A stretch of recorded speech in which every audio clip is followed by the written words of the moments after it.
A woman with ambition. All she needed in life to make her happy was money. For wealth and independence. She may have just hated him. She may have just wanted him out of the way. Can be ruthless. But I think she wanted the money.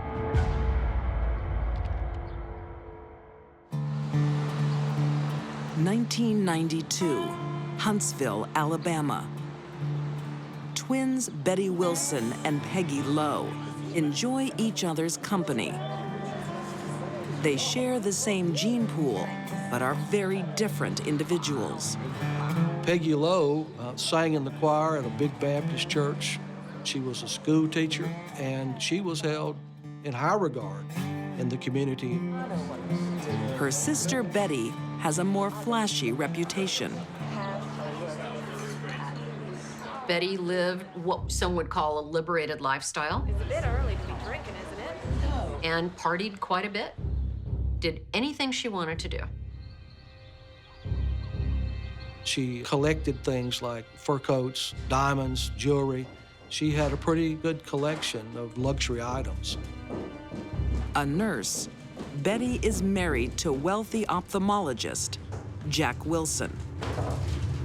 She wanted to find a rich doctor. She was infatuated with money and with the status that a doctor could bring her. Jack is quite a catch. Look what I just got, Jack. Isn't it gorgeous? Dr. Wilson was a one-of-a-kind guy. He was a generous man. He had a sign in his office that said, "If you can't pay, see the doc." Simon. Now then, let's have a look at these eyes of yours. Dr. Jack Wilson was like one of those doctors that did everything for everyone. He was a great person to be around, to have as a doctor. He was just an outstanding guy. There's no question he was one of the most beloved men in Huntsville, Alabama. Well, you got a slight astigmatism, but I don't think you're gonna need glasses.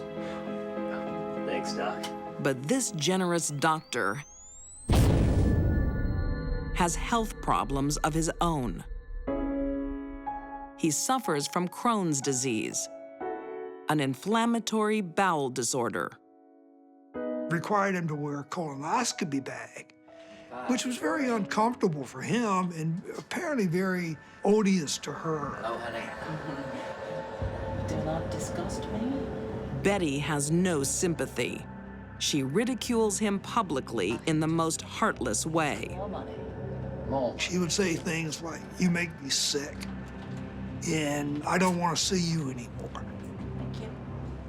She would do this before the personnel in Jack's office, for example.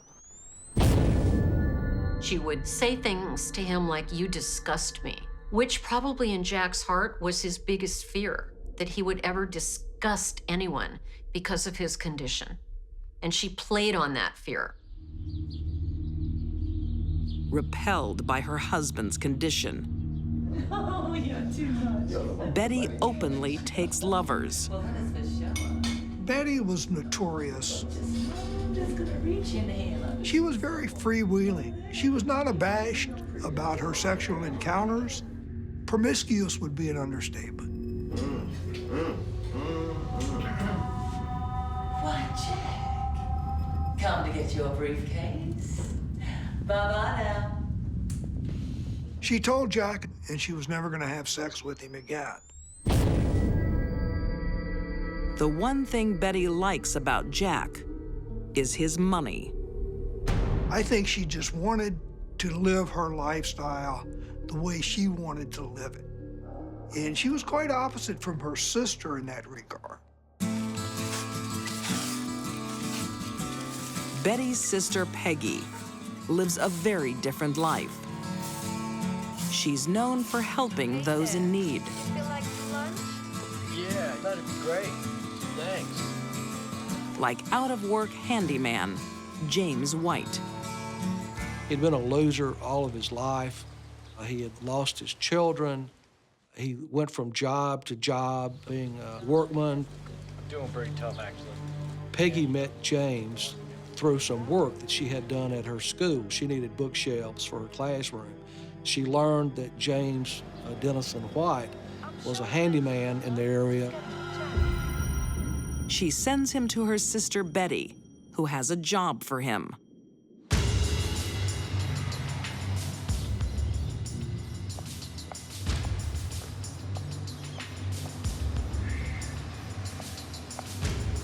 James Dennison White is and was a wretched human being. I have something I think you'll be very interested in. Hiring James White will propel the twins into a real-life tragedy the town will never forget. He was a drug addict, he was a liar, he was a cheater, he was a deserter. He was a whole lot of bad things. Soon, James adds one more thing to the list. Killer. Huntsville, Alabama, 1992. Betty Wilson likes a good time. She's bored with her 14-year marriage to ailing husband, Jack. I think Betty married Jack Wilson for two reasons. Number one, he was an ophthalmologist, which probably meant he made a lot more money than most doctors do. And secondly, he was chronically ill with a serious, debilitating disease. She thought he would die.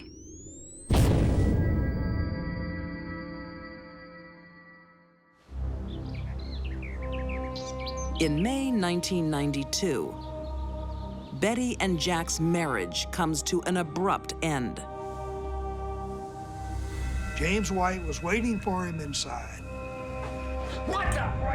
They scuffled. James White picked up this baseball bat and meticulously beat Jack to death with it. It was a brutal murder. Get out of my house!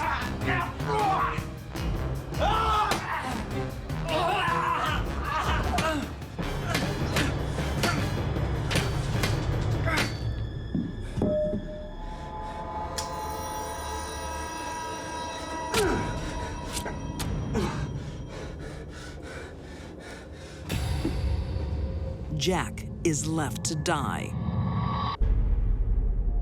They found him beaten severely and stabbed at least twice. It looks like a burglary gone wrong. Until the police receive a phone call from James White's former girlfriend. The police zeroed in on James pretty quickly. They got a tip from an informant who said that she was a former girlfriend of James White, and that he had talked to her in a drunken stupor about being hired to kill someone in Huntsville.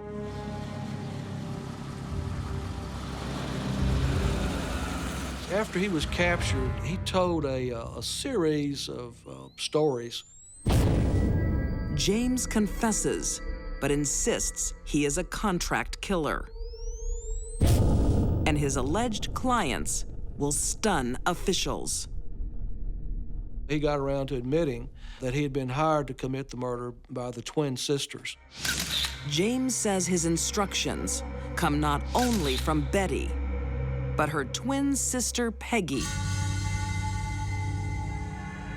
Said that Betty Wilson and Peggy Lowe hired him to go and kill Dr. Jack Wilson. And they were going to pay him $5,000.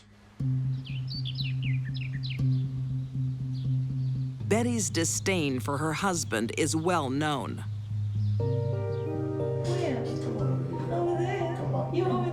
Betty Wilson was viewed as a social climber, having affairs while married to this great Dr. Jack Wilson, and all of the great things that he did. Betty's reputation at the time of the murder would have been something else. It would have been a little more sinister. She had a reputation of being unfaithful to her husband and was held in low regard. But the town finds it impossible to accept Peggy as a suspect. Well, I think they were probably opposite extremes. Peggy Lowe was held, I guess, in high regard.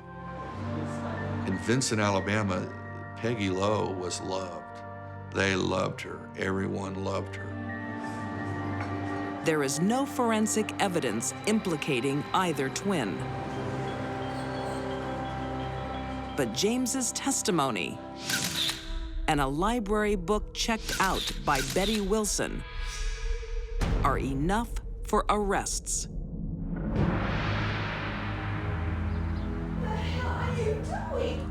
Ow. They were connected by a library book, which was checked out from the Huntsville Library, Ow, you are hurting me. where Betty had actually transferred some money to him, and he still had the book in his car at the time he was arrested. The verdict is something only a jury can decide. James White is the star witness. He worked out a deal where he would get a reduced sentence in return for testifying against the two women. In court, as in life, the sisters are opposites. Peggy was acquitted by the jury in her case. There's absolutely no way she could have done any of this. While Peggy is found innocent, Betty is found guilty of murder. She is sentenced to life in prison without parole. The facts that we brought together painted the picture of a vile and contemptuous woman who had everything but wanted more. Betty denies ever meeting James White, and to this day proclaims her innocence. Peggy supports her sister's claims. Betty Wilson has no empathy for other people. She doesn't feel bad about hurting other people. It's hard for me as a registered nurse to say that about another registered nurse. But I do believe this to be true. Betty Wilson was a dangerous woman, and she still is. She's right where she needs to be for the rest of her life.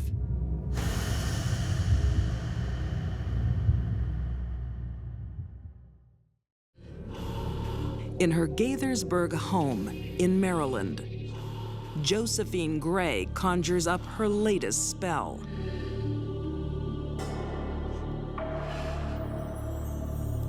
She believed she had special powers, and she made other people believe it as well. Josephine's a voodoo queen. Her world is dominated by black magic. Josephine Gray had a strong enough and manipulative enough personality to control a lot of people and to control them with fear.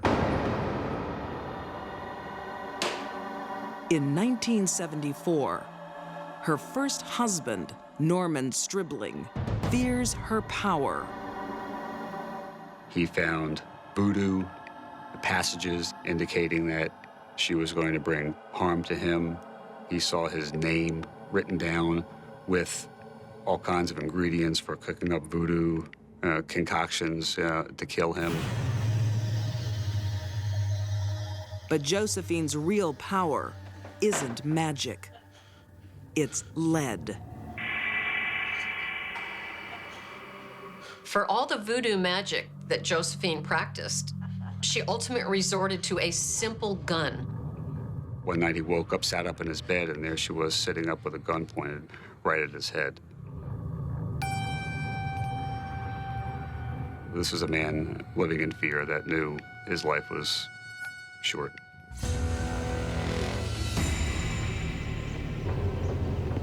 Norman's worst fears soon come true. He was found along a road in the early morning hours, and he was shot in the head. Clear homicide. Ooh, we can pay down cash on that condo. Love it.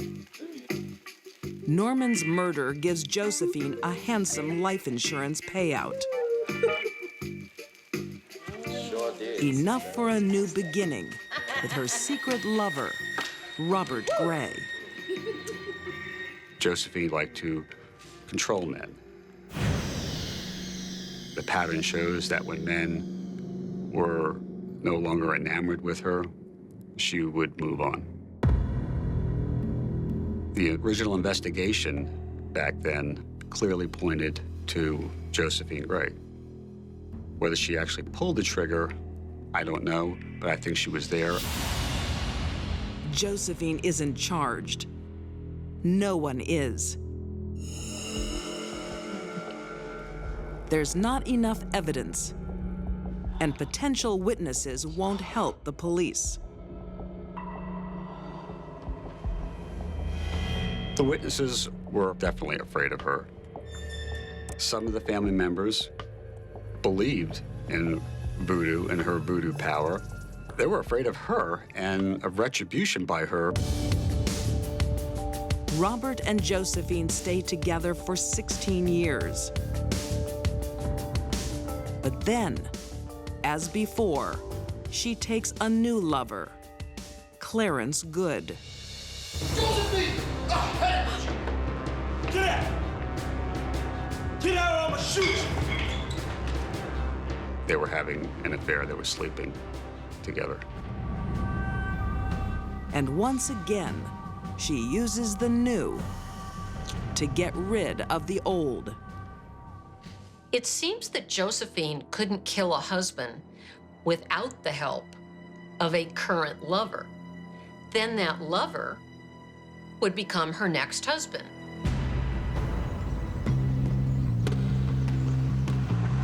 Robert was driving down the road. They pulled up alongside of him, and Clarence was like hiding in the seat. And then when he pulled up, he pointed a gun at Robert, and Robert, slammed on the brakes and turned the car around and, to get away from them.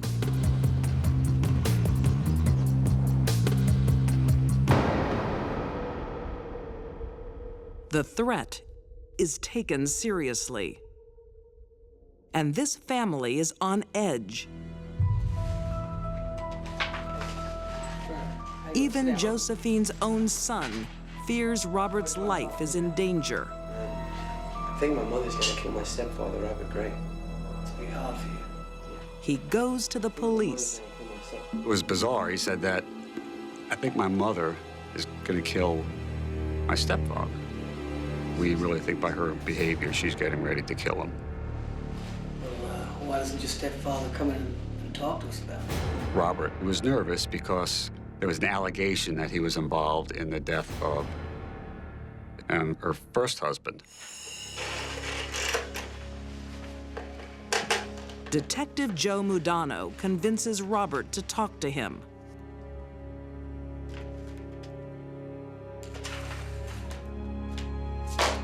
Mudano. I want to come and talk to you guys. When I spoke to him, he, to me, appeared to be a nervous wreck. Scared of her. Okay, fair enough.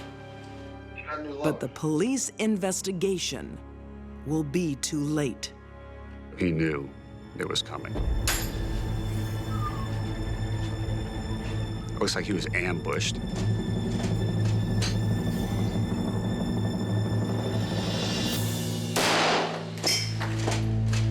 They came home after work, and somebody was hiding in one of the bedrooms and just shot him with a .45 caliber gun. Two of Josephine's husbands are murdered in cold blood. But the police still don't have enough evidence to build a case. I felt, bad about this. She was the obvious suspect.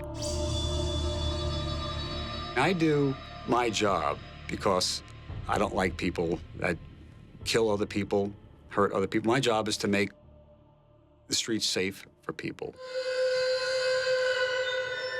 This voodoo queen is far from finished with love or death.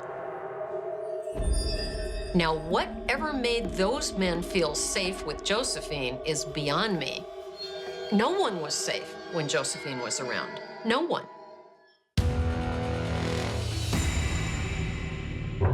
In Gaithersburg, Maryland, Josephine Gray's husbands have a habit of turning up dead. And with each death, Josephine gets an insurance payout. Josephine Gray is one of the more fascinating women murderers I've ever studied. She was clever, attractive, she was manipulative. She was successful at doing what she did best, which was murdering husbands. Many in her family believe she is the killer. But Josephine keeps them silent with the threat of black magic, voodoo. They were afraid of her. They thought she had, powers. With no witnesses and little evidence, murder charges won't stick. Just kind of eats at you that this woman did this. It's obvious. Everyone in her family knew she did it. We knew she did it. Detective Mudano, determined to break the case, appeals to the next potential victim, Josephine's latest lover, Clarence. What makes you think you're so special? We talked to Clarence and said, look at the first two husbands. When the relationships went sour or she met somebody else, look at their fate. What makes you think that you're so special? And he didn't want to hear any of that. 6 years later, in 1996, Yeah, that's wild. the prediction comes true. It seems that every man that got involved with Josephine ended up on the wrong side of a gun. Her third partner and a third insurance payout. It isn't right, that these three guys are dead.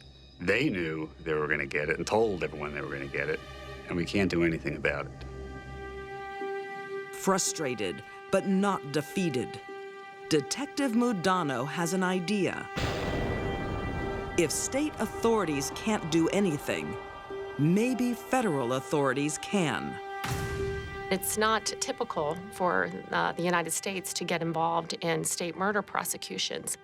And the trick was figuring out what federal crime had been committed, as there's not a general federal murder statute. Assistant U.S. Attorney Sandra Wilkinson makes an incredible discovery.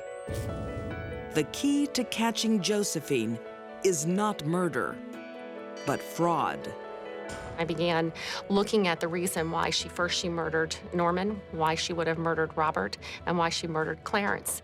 And the first place I looked was to determine if there were insurance policies on their lives, and there was. This is good. Now a fraud prosecution will become a de facto murder trial. We had to prove a fraud theory under something called the Slayer's Rule. The Slayer's Rule is a law that makes it illegal to receive an insurance payout if you cause the claim. For example, if you burned down your car and then submitted an application to get your car insurance because your car was burned down and you did the arson, you can't get paid for that. If they can prove Josephine kills her husbands and lover to claim their life insurance, she can be convicted. Okay, Andre, we believe that Josephine killed her first two husbands. To help build the case, Detective Mudano works on Josephine's latest lover, Andre. Well, she told me she did. He finally admitted to us that she told him that she had killed her other husbands. He also admitted that he had seen her with this .45 caliber gun. Were you also aware that she took out a life insurance policy on you? We also told him, did you know that she was trying to take a life insurance policy out on you, which he had no idea.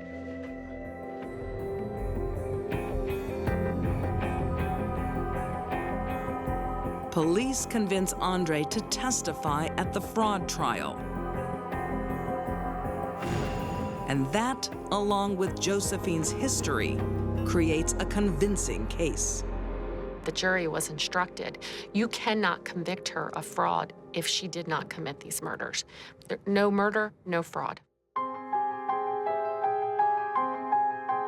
In a state trial, only one murder case could be tried at a time. But the federal fraud case allows all three to be presented. You can imagine if you're a juror, the opening, you hear one husband is killed. That's bad luck. That's unfortunate. Second husband is murdered. That's kind of, you raise your eyebrows.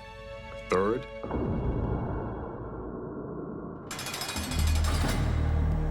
In 2002, the jury finds Josephine Gray guilty of all 8 counts of fraud.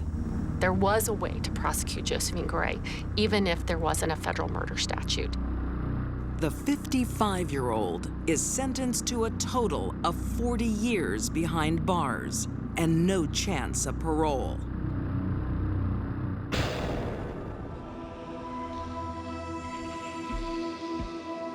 I think Josephine Gray is an evil person. To be able to kill people, people that you loved, people that you had children with, people that you lived with. If that's not evil, I don't know what's evil.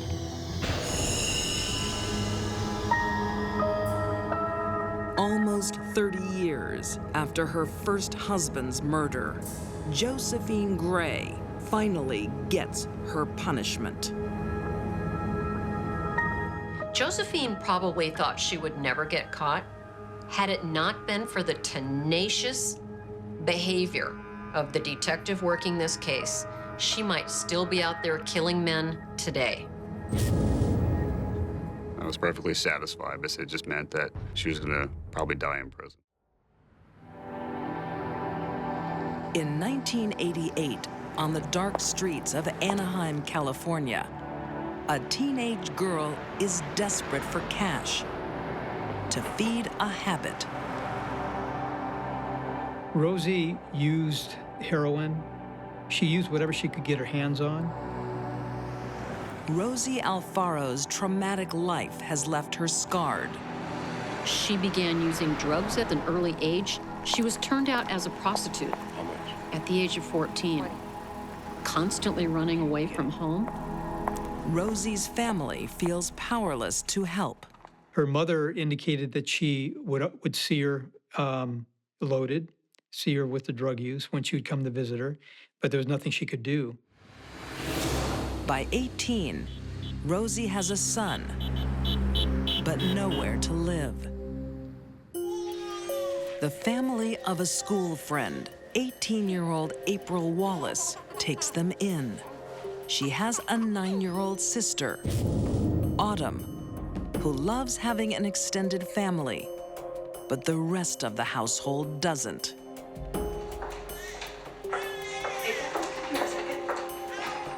She was using drugs,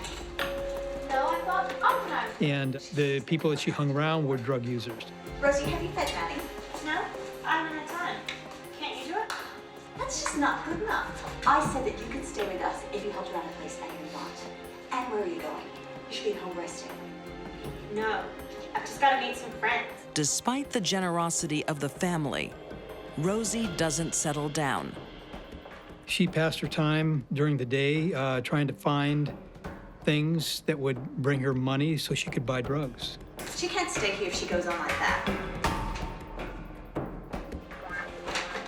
She's told to leave, but it won't be the last time Rosie visits the Wallaces.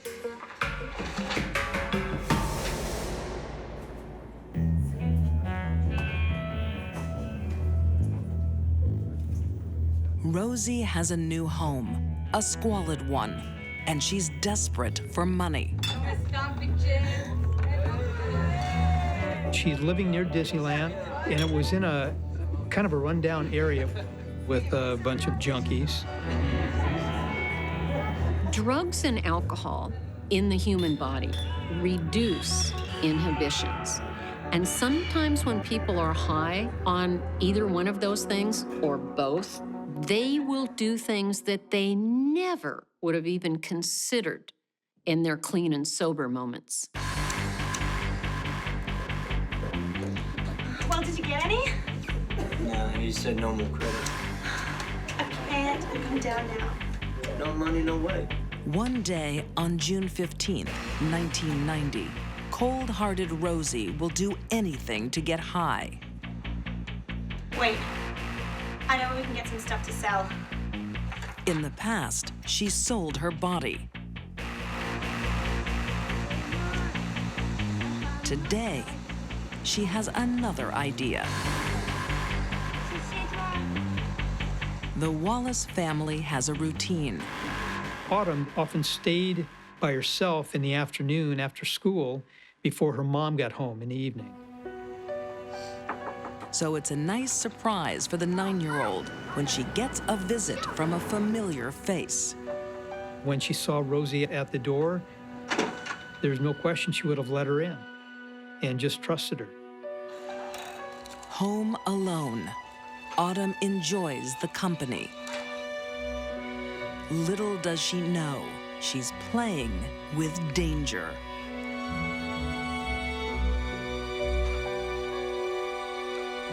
She needed those drugs, and there was nothing that was going to stop her. I'm just going to the bathroom, okay? Okay.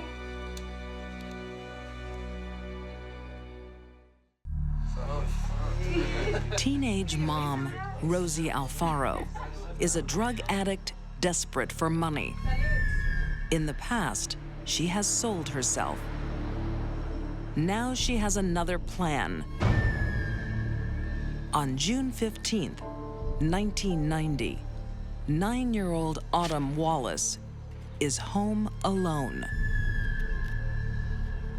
Autumn was a little 9-year-old, a little blonde girl, very cute and very popular at school.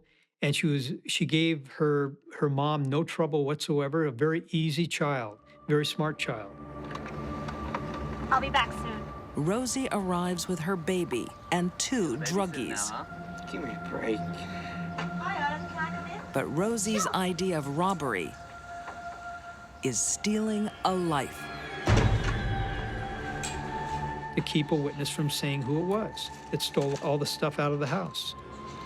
She realized she's going to have to kill her because she'd recognize her. Rosie indicated she saw a knife in the kitchen, and she took that knife. I'm just going to the bathroom, okay? Okay. And then went back in the bathroom under the guise of fixing her hair. Can you come in here for a moment? Sure. And lured Autumn into the bathroom. Yes? Can you wash these for me? Okay.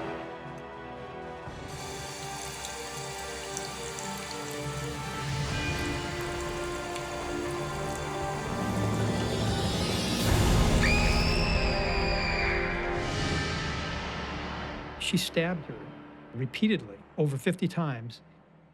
The fact that Rosie stabbed Autumn in excess of 50 times, a 9-year-old girl. One well-placed stab wound would have done the job, but she does it 50 times or more, to me speaks of rage and drugs. Seeing Autumn's eyes looking at her when she finally died. It's very disturbing, very disturbing. It's taking us a... Hey guys, open the trunk! Rosie ransacks the house. After Rosie stabbed Autumn, she stepped over her, and with a bloody footprint, she went from room to room looking for items to steal.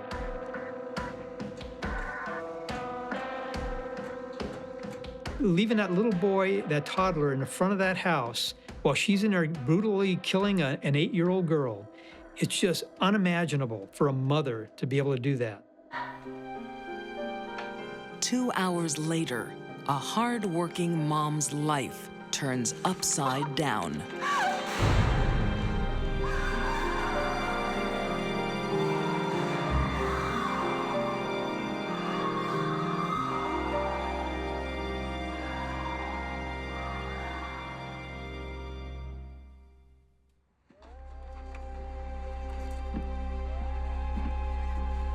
I'll give you 200. Can't you give me a bit more?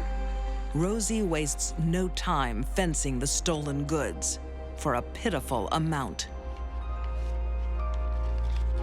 I'll give you 240. Take it or leave it. Take it.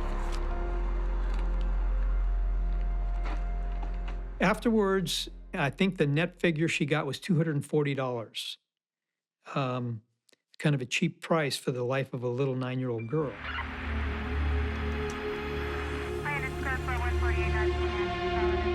Cash in hand, Rosie returns to the scene of her crime.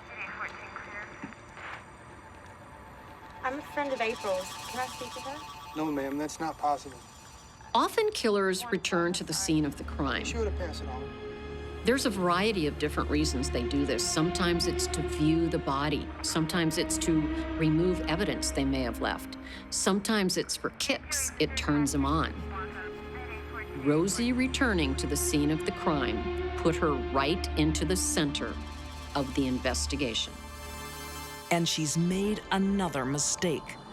She leaves a bloody footprint. There's only one footprint in blood near the body. So there was a lack of any other footprints. The police officer remembers the suspicious teenager on the night of the murder. They track Rosie down. And that bloody shoe print, they had something concrete to go on. They found the shoes in where she was living and matched a shoe print too. So Rosie did herself in as far as getting caught for that crime. In 1992, Rosie Alfaro is convicted of first-degree murder and is condemned to die. She had no feelings for what she had done to another human being, especially a young child, and especially being a mother herself. It's very disturbing, very disturbing. Rosie chooses drugs over a child's life and has never said sorry. Rosie is a sociopath, and she has no empathy for other human beings. And it would help explain why she was able to, number one, murder her friend's little sister in such a horrible way, and number two, have no remorse about it. She remains on death row in the Central California Women's Facility. This is not someone we want out walking among us.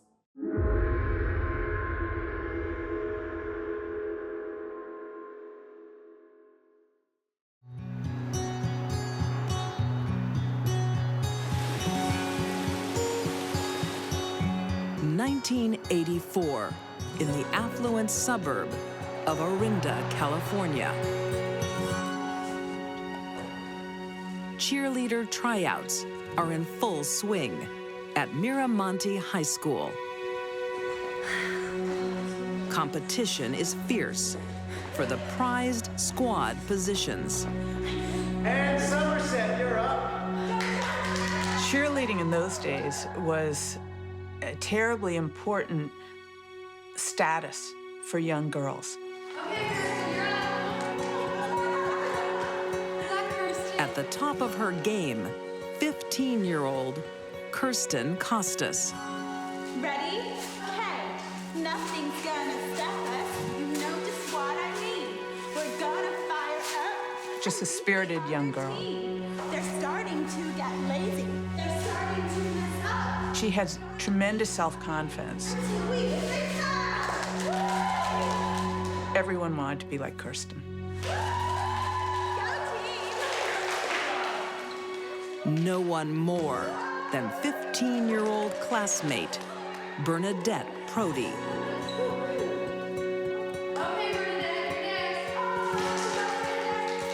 Bernadette aspired to be a cheerleader because it was a way for her to become part of the most popular group, she thought. Ready? Okay.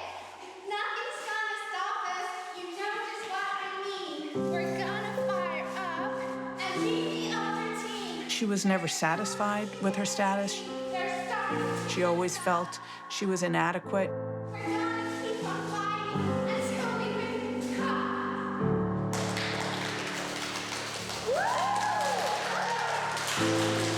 Bernadette craves acceptance and admiration, something being a cheerleader could bring her. It was a way of saying, you have arrived. You are now anointed one of the popular girls. Kirsten Costas became a cheerleader, and Bernadette Prady did not.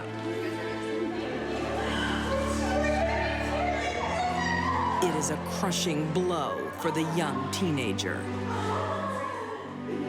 It was basically in her mind or psyche that she was inferior, that she didn't measure up.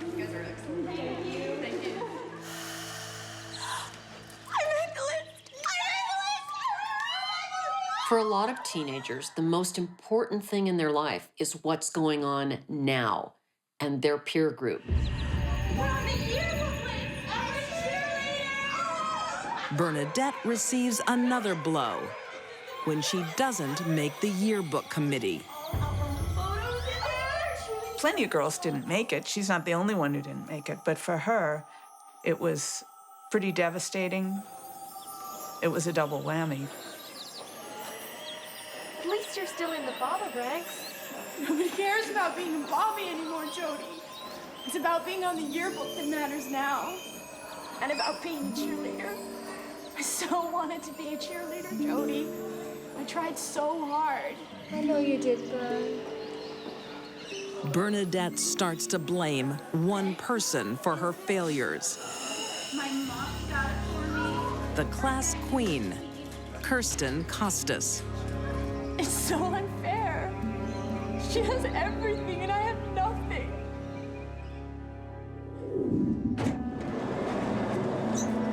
She even takes offense at her rival's offhand comments. Oh my God, whose are these? I think they're due for retirement. We can't all be rich and perfect, Kirsten. I didn't mean it like that, Bernadette. Probably innocent enough, but Bernadette really took that as someone putting her down and made her feel very inadequate.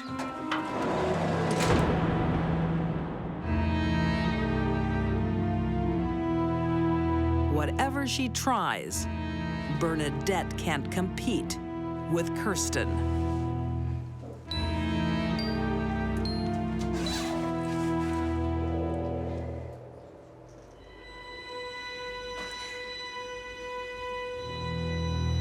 I think Kirsten was a symbol of what she wanted to be but couldn't be. And I think it bothered her terribly.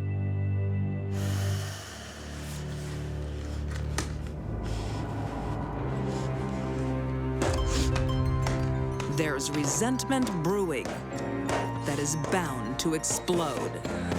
Perhaps she thought if she eliminated Kirsten, all would be well.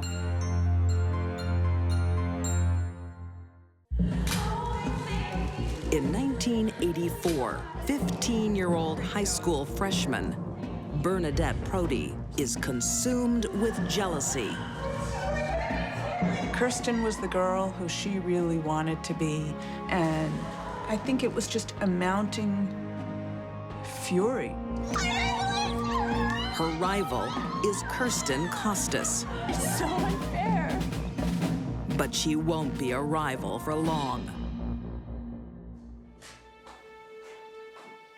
Bernadette starts with a trap, pretending to be a member of Kirsten's sorority.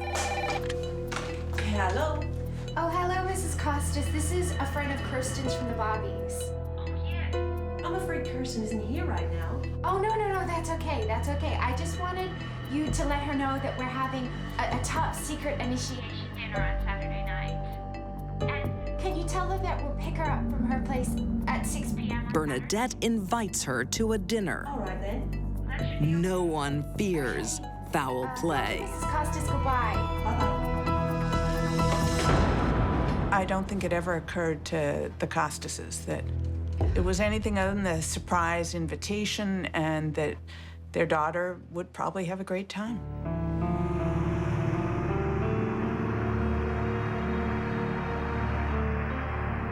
Kirsten Costas will soon find out there is no dinner party. What the hell are you stopping here for? Because I want to talk. Just There was no meal. The only thing on the menu was murder. why aren't we friends, Kirsten? I mean, I tried so hard with you. I thought we were friends. Well, then why do you always treat me like I'm a weirdo? I never thought you were a weirdo until tonight. I am not a weirdo! This is going nowhere. No! For the first time, Kirsten realizes her classmate is obsessed with her.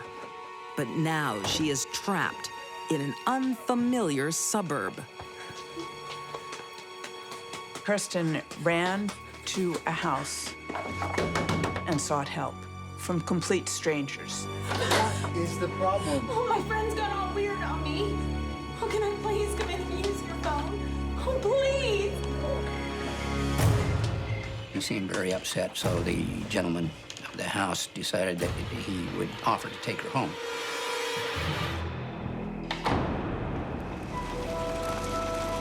But Kirsten's parents aren't home. Thank you so much for driving me Oh, home. you're welcome. You think your parents will be home soon? I hope so.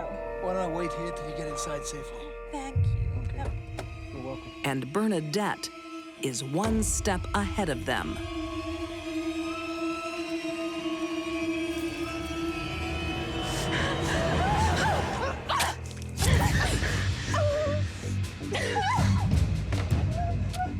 Appeared to be a teenage girl, came out of the bushes, and he thought initially it was a fist fight.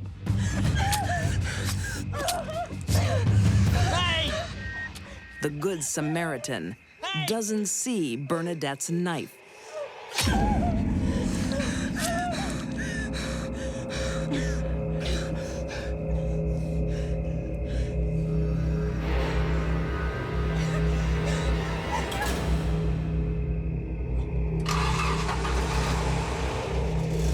Not realizing Kirsten is fatally wounded, he pursues the attacker. He followed her for some distance. And midway, he thought, wait a minute, I have to go back and see what happened to Kirsten.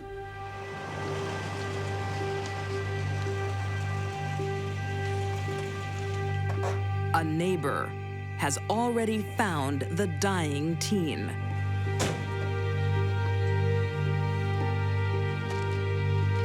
The way that Bernadette killed Kirsten, repeatedly stabbing her, shows how out of control her jealousy and rage was. I can't stop the blood. Bernadette was in a lot of pain, and she thought killing Kirsten would end that pain.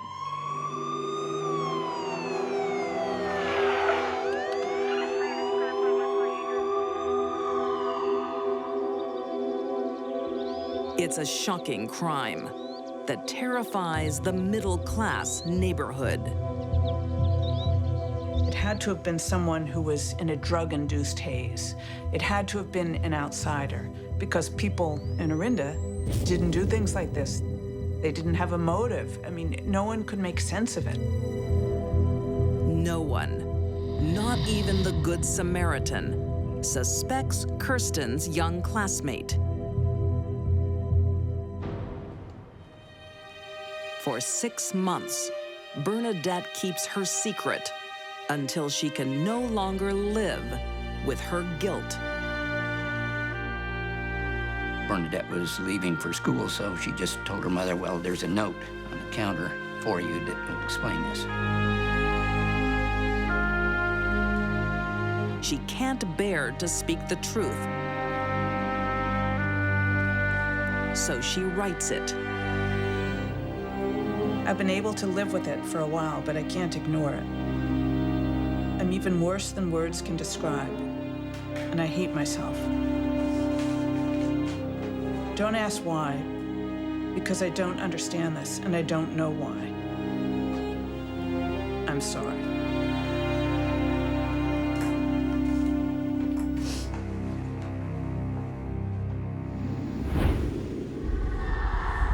In March 1985, 16-year-old Bernadette Prody is found guilty of second-degree murder. She is sentenced to a maximum of 9 years in the California Youth Authority.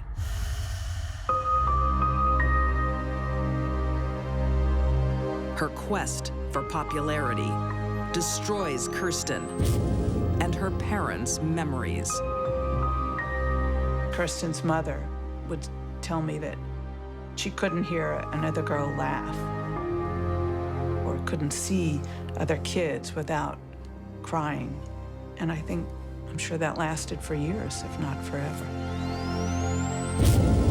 At 23 years of age, after 7 years in custody, Bernadette is released. She now lives under a new identity. Lumberton, North Carolina, 1970. A common household tragedy. Thomas had been smoking in bed and started the fire by himself. He burns to death in his own bed. Everyone felt so badly for poor Velma. Her husband burned up in this fire. 38-year-old widow Velma Burke slowly recovers from her loss.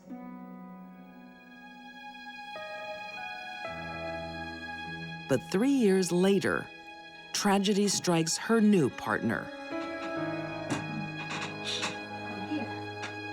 Nobody understood what was wrong with him. He already did have health problems. His lungs were shot. He was diabetic. When he died, again, Velma was a sympathetic widow. Is Velma cursed? Everyone thinks so. Indeed, Velma has known suffering since she was young. Velma had a dreadful childhood.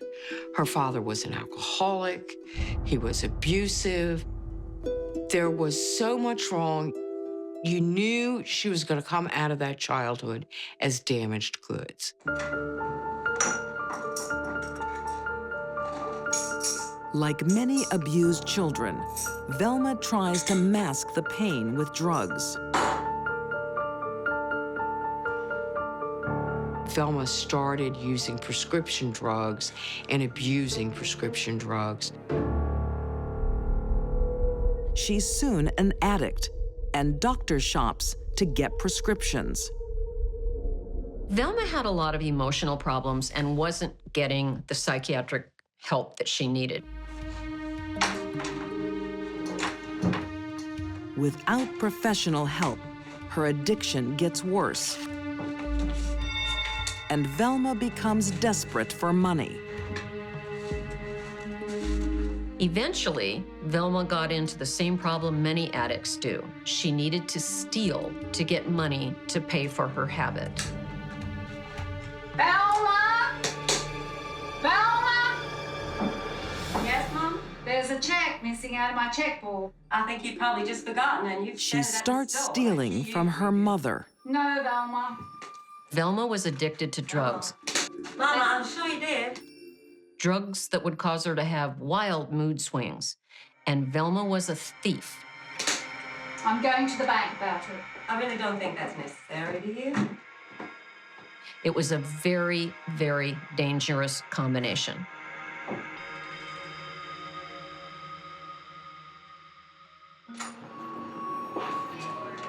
Velma is a desperate addict who has developed a unique coping mechanism: murder.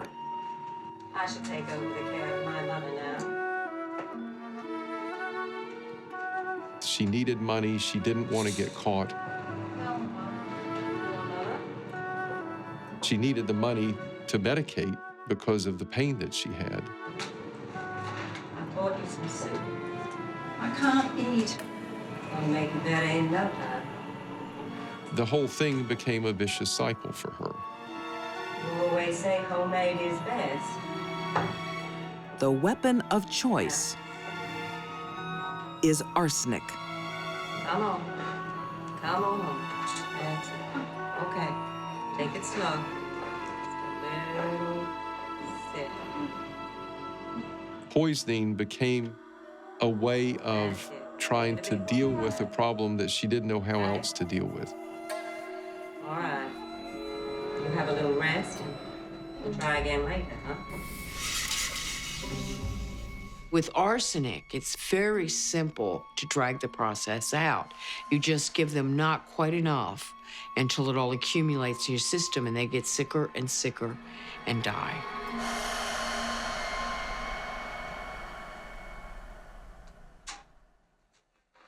No one suspects Velma. I'm sorry for your loss. Because arsenic symptoms mimic normal ailments of the elderly.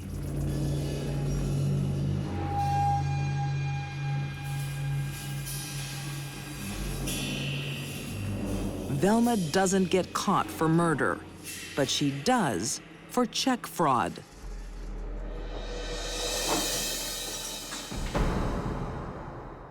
After a short jail term in 1975, she's free to start again.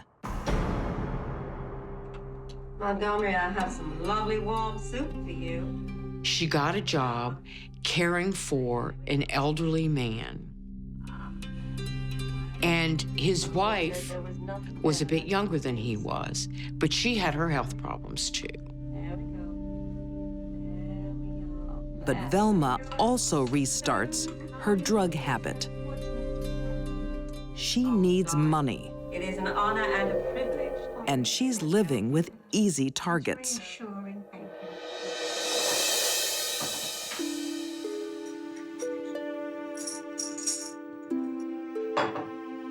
Anyone around her that made her angry or frustrated or threatened her existence, her freedom of revealing that she was a thief, was in danger of Velma's wrath.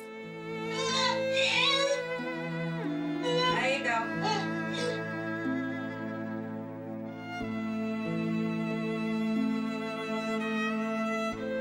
Within a year, Montgomery Edwards is dead.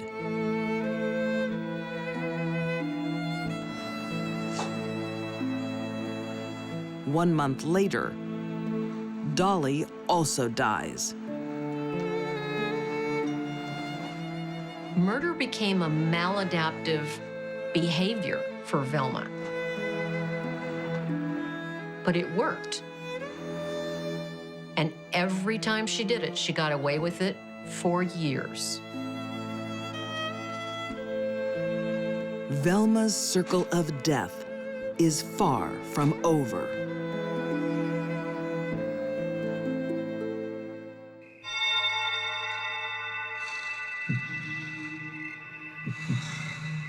In the 1970s, in Lumberton, North Carolina, the people close to Velma Barfield keep turning up dead. Unsuspecting family believe Velma is cursed. But in truth, she's addicted to prescription drugs, and to buy them, she kills.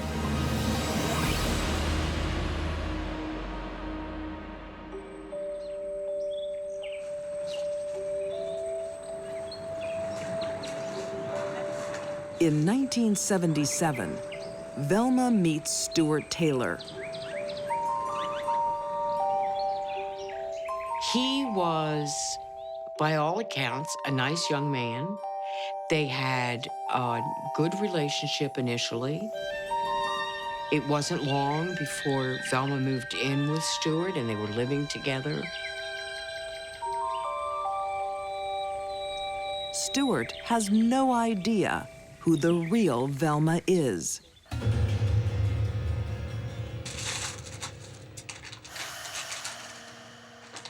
When he finds a letter from a prison inmate to his girlfriend, Honey, what you do? he's shocked. Honey, you never told me about this. What? You never told me you were in prison. What are you doing with What do you mean, what am I doing? Why are you keeping secrets from me? This is my... You can tell me these things. Why are you holding back? I don't want to go there. It's just... He was outraged. She did not tell him about her imprisonment. I'm gonna tell everybody about you and your secrets. What are you talking about? Don't you dare. He threatened to expose her, as it were, to other people. I'm out of here. Wait, you get back here. What are you talking about? This is your... I don't trust you anymore. I'm out of here. You, get out! That was a triggering event for the sort of flood of Velma's life history crashing down on her. When Velma is stressed, her prescription drugs are not enough.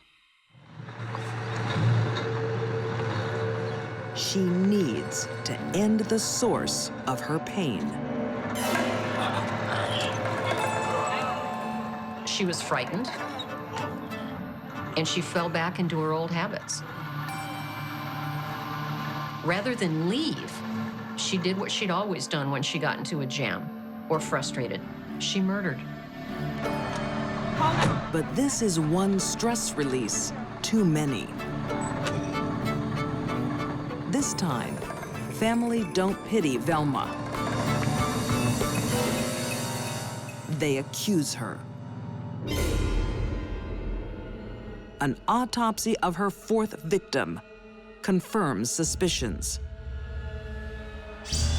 They found the effects of arsenic in his internal organs, and they knew how he had died.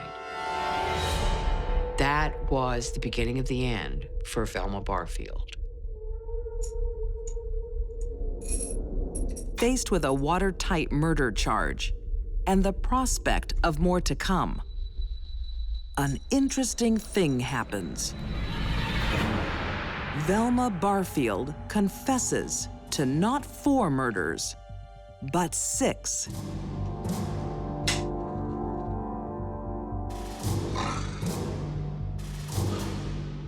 Her first husband, Thomas Burke, didn't leave his cigarette burning.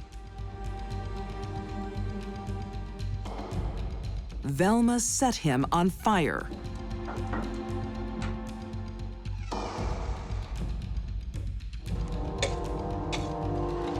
And her frail second husband, another poison victim.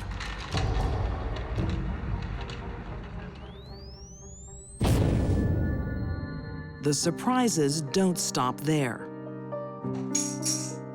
Sentenced to death, Velma is locked away from the prescription drugs that fueled her killing. She becomes the angel of death row. The people in the prison found that she was a really good counselor for disturbed young women. And they would often put the most disturbed young women in cells next to Velma, knowing that she would soothe them. Could Velma ever make up for the 6 lives she took?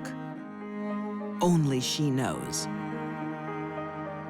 On November 2nd, 1984, Velma Barfield is executed by lethal injection. She could have become a teacher, a counselor, a pastor.